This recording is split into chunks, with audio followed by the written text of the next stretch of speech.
Hey,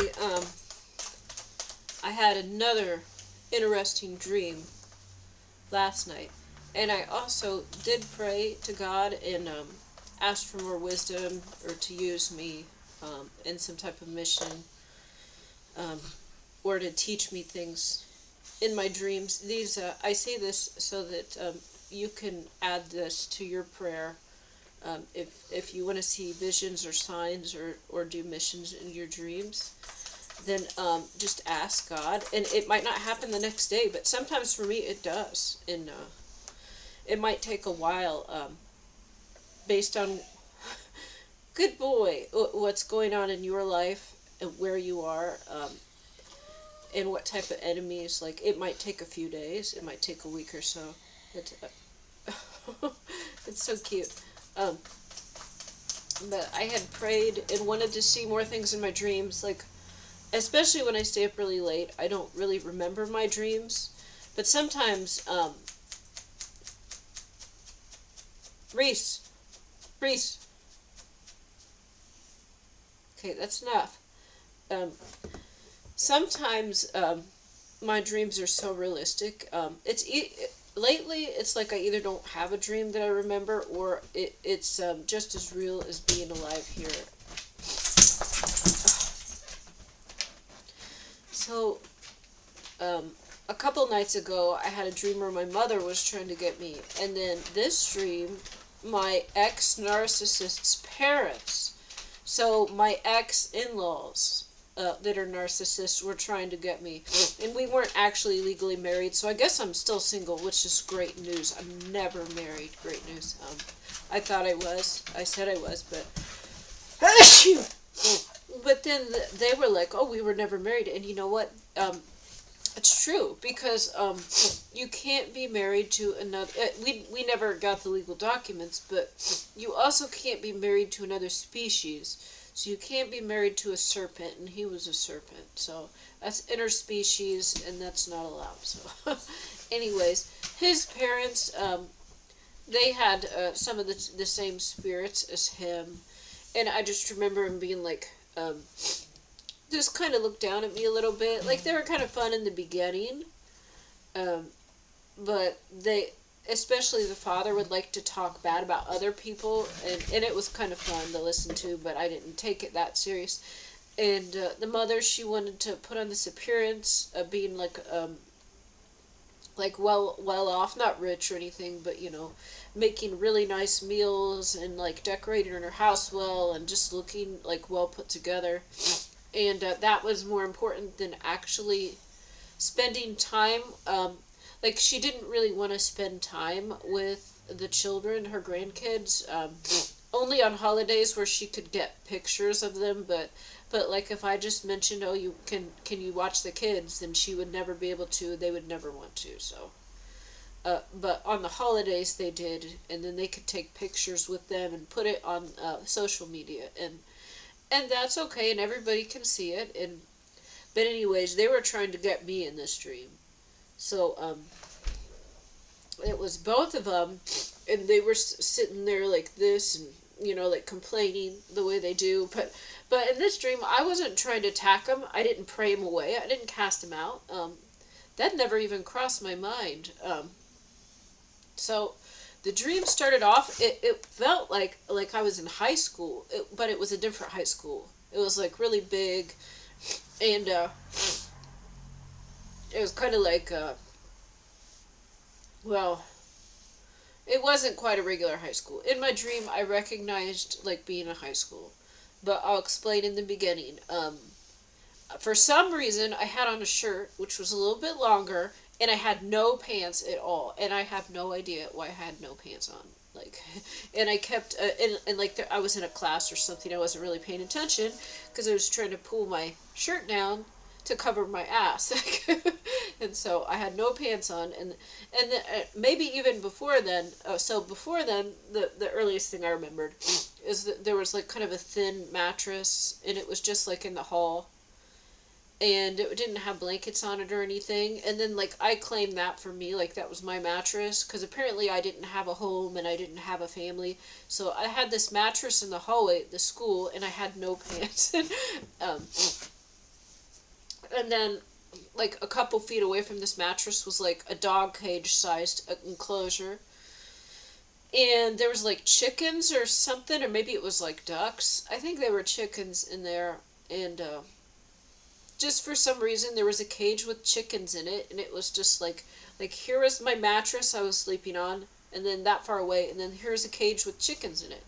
And then in between that were things that looked like cookies on the floor, but they weren't. They were like poop from these animals. And I was trying not to step in it, like they were kind of around, so I had to be careful not to step in this waste. So this is like my life now. This is like my life with the narcissist and the way they attack me with sewage and animal waste. And so in this dream, I was actually on a mattress. I don't know if it had a sheet, but it didn't have blankets. It was kind of thin. I don't remember even thinking it was uncomfortable, but it didn't look like a good one. And of course I was on this because I didn't have one of my own.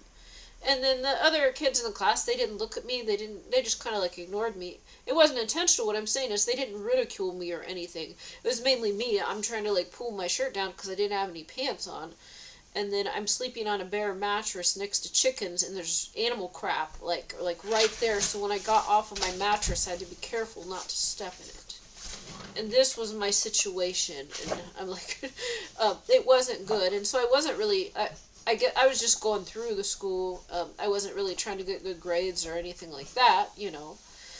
I don't notice, like, I don't remember that being important.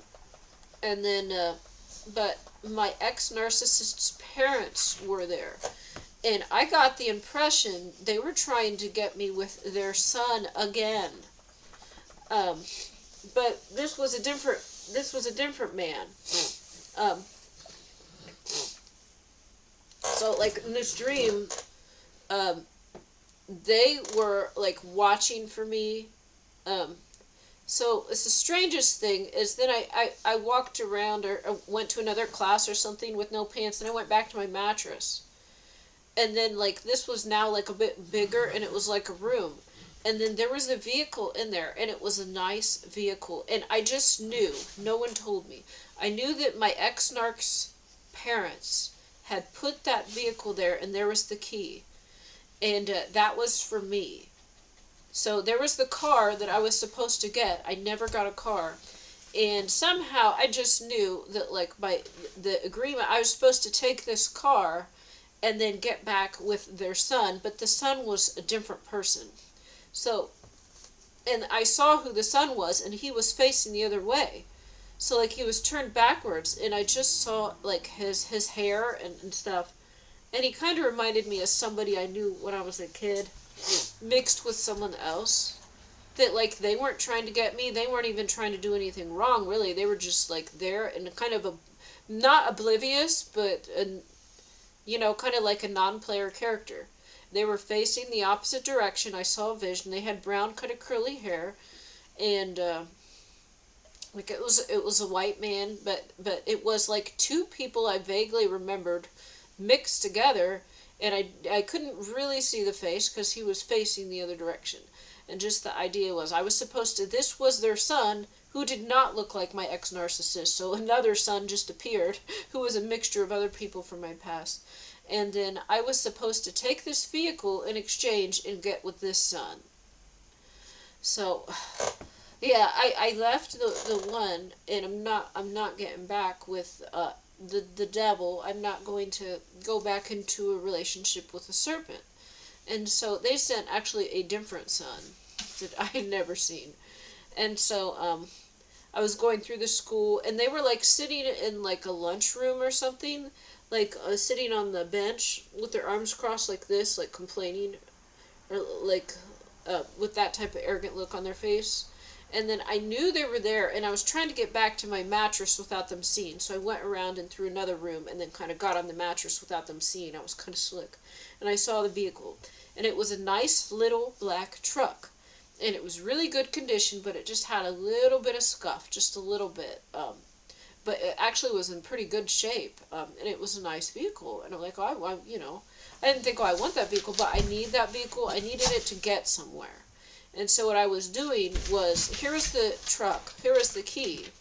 And so I was going into my mattress hallway room um, a different way, because they were sitting in like an auditorium, they were sitting in the lunchroom to where they could see me. And so I went around a different way and then stayed towards the wall where they couldn't see me come in. And then I was going to get the vehicle and go. But then I just knew like something was going on, and for some reason then I was in a swimsuit and I was talking to another teenage girl too. And then like this was another way that I was like tricking them somehow. Like they were trying to get me, but somehow I knew that if I was wearing the swimsuit and I was swimming like at the school, that I could not be put with their son at that time. Like they would have to wait till after or something. So then I was just standing there in my hall in the swimsuit now and talking to this other girl and like, oh yeah, and then there was the vehicle. And so I waited there and stayed around a long time so that they would eventually like that nothing would happen. I was just going to stay there in my swimsuit. And then I was going to get this truck, but I was not going to get with the son. And so I was just trying to like stay away from them, avoid them, not have anything to do with them. And then at the end, I had an idea is I will marry both of you. So I was thinking of the my ex-narc's parents had this son. I said, so my idea was, and then here was another woman. I was going to pretend to be with both of them, but they were really going to be with each other. But then this woman from the back, like with the hair and stuff, was kind of similar to me. So they would see their son with this other woman, and from the back think it was me. And then people would see this other woman, or so they would see the woman from the back and think it was me. They would see the man from the back and know it was him. And then I really would not be with them, and I would get the truck. And I thought I outsmarted them somehow. And I was going to get the truck, and then the ex-narc's new son, that was a combination of different people from my past, would be with someone else. And then if people saw them together, then they would just assume it was me, and then I could go off and do whatever I wanted to. And then I woke up. And I did go to YouTube, and I saw a video like, you passed again. It's like, what are these tests I'm having in my dreams? Because it's in the spirit realm, and I don't have the same logical thinking. Like, you do have logical thinking and reasoning, but it's not the same as here. Because if it was here, you might try to, like, cast out demons or, you know, do something else. But in this dream, for some reason, I was just trying to stay away from them. It probably didn't help that I just had a shirt on and no pants, and, like, I was in a bad situation. There was dirt all around me. There was more stuff that I can't remember. And so I was just trying to sleep on the mattress to have a place to stay. I had no vehicle. I was alone. And so I would get the vehicle and I would get this other stuff if I went with the ex-narc's new son. But I didn't do it, and I wasn't going to do it. So I was thinking a way to get the truck and then not take the son. And then I woke up. So that's not the way that I would fight this here in the 3D realm. It's not what I would do. But I think I passed. And that's so weird. Like, a lot of the attacks that I might normally do didn't even... I didn't even consider it when I only had a shirt on and no pants, and when I had a mattress to sleep on and no vehicle and no family. So then I was just trying to get away from them. Because this what they do is they try to attack you or get you when you're in your worst position. And since I was already like concerned with not stepping in, like if this was a chicken, like chicken crap on the floor right next to my bed, I was concerned with not stepping in that and pulling my shirt down low enough, and like just me being humiliated. To the point where I was on the defense and not the offense, and this is what they will do. So maybe based on the situation I was in, it was good. I don't know. It's a strange dream. It's just like my whole life is a humiliation ritual, apparently. A humiliation ritual. But yeah, there was more stuff. It was kind of a fun dream. And that was them. My ex-narcissist parents were in my dream. It was them. It was absolutely them. Like, just like how they look, as humans, except for like they're overlaid with they're a little bit like a cartoon. So it's like if you overlaid a Disney character, like a Disney prince or something, over top of a human body. That's what they look like in the spirit realm. Like just the same, other than that. And so it was absolutely them. It was absolutely them. And they were like, ugh. And they were trying to, they were like, yeah, they actually were so entitled that it was like I already was theirs. I belonged to whatever their son was, and here was a new son they had because the old one was gone. So they had a new son, but it was really they were trying to get me. Okay, anyways, thanks for watching.